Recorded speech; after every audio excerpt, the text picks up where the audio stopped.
বাগিনা আমার মুকসিদুল কি বলে ভিডিওটাকে শেষ পর্যন্ত দেখেন। বেড়া মানুষের টাকা পয়সা না থাকলেও বেড়া মানুষের ভালোবাসা হয়। কিন্তু বেড়া মানুষের যদি চরিত্র ঠিক না থাকে তাহলে কি ভালোবাসা যায়? আহা তোমার মুখে কি ডায়লগটা শোভা পায়? তার নিজের চরিত্র ঠিক নাই আর সে টিকটকে এসে এমন ভয়েস দেয়। বাকি আর আমি কিছু কইবো না, যা বলার আপনারা কমেন্টে বলে যায়। ধন্যবাদ। সুমাইয়ারি মতি তো ঠিকই আছিল, বাট তোরটা ঠিক নাই। কিরে ও তো নজর বালা না, কিছু কইবি না? ও ও আবার সারুন দিবার পারে। সুজন দেখ তোরে কিভাবে সারুন দিয়া দিছে। আমি মনে হয় ভাইরাল বাইকটা দিয়ে আমার ভিডিও বানাইছে, মাগার সবকিছু ঠিক আছে, কিন্তু এখানে চরিত্র নিয়ে কি হয়েছে? আমি ভিডিও বানাইলাম সময় রিমুরে নিয়া, কিন্তু তারে তো চলতেছে কেন?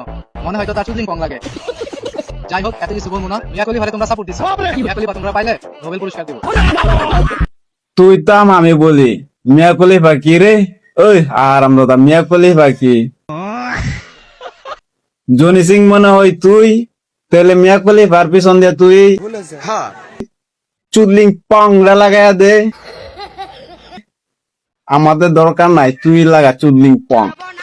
বাগনা আমার উপরে রাগ করছে, আমার ভুল হয়েছে, ক্ষমা করে দেন। তাও নাকি তার মিয়া খলিফার ফ্যান বলাতে। আসলে বাগনা আমার মিয়া খলিফার ফ্যান না, সে তো গরিবের সানি লিওন সুমাইয়া রিমুর বিগ ফ্যান।